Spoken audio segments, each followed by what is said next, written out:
everybody, welcome to my next Lunch and Learn, and I'm here in Clanton Park. As always, I like to give you the boundaries, north and south from Shepherd to Wilson, and east and west you have Bathurst and Dufferin, or the Allen. I'm going to start in 1827 because there was a man named William Duncan. He was a linen merchant from Ireland, and he settled in the neighborhood, and he had a farm at the corner of Shepherd and Dufferin. There a little village built up around it, called it Dublin, obviously after his birthplace.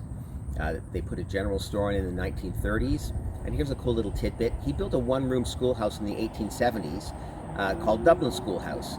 And the neat thing is there is Dublin Heights, which is the school in the neighborhood. It's the middle school and the elementary school, and they took the cornerstone from that one-room schoolhouse, and it's actually in the school today.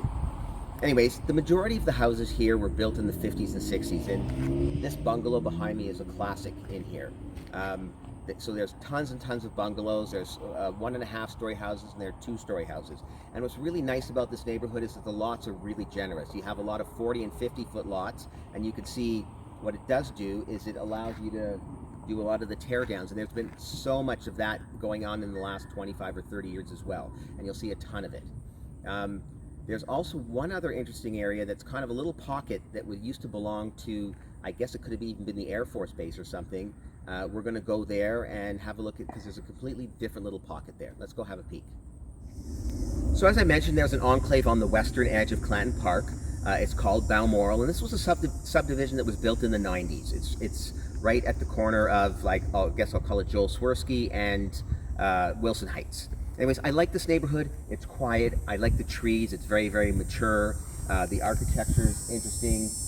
The houses are pretty big. So this is something also to look at when you're in the neighborhood.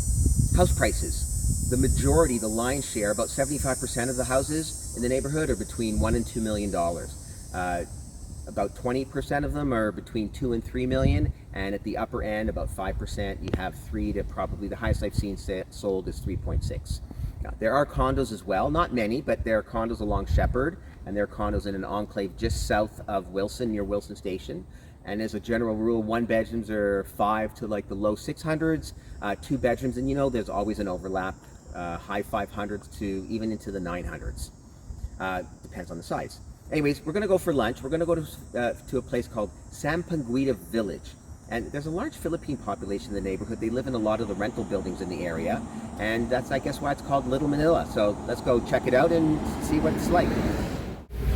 All right, so we're here at Sampanguita. I'll tell you what we ordered. We ordered a bevy of little things. These are noodles. It's called pancit. The pork is called lechon. It's fried pork. It looks delicious. And lumpia, the spring rolls. And they brought us a whole bunch of sauces. So we're going to dig in and let you know. All right, quick review. The lechon was good. It was nice and crispy. The lumpia, the spring rolls were good. The noodles were just noodles, but they were still pretty good. I would still give it a thumbs up. You know that I like to try different places when we're going out doing our lunch and learn, so it's worth a check out. Anyways, I want to end it here. We're at Shepherd Plaza. We're kind of the very, very north end of Clanton Park. I just wanted to show you that just like most suburban neighborhoods, it has a plaza that basically has everything. It has the metro, it has a Shoppers, it has banks, coffee, Dairy Queen, etc. Anyways, I love doing these videos. Like, share, and we'll talk soon.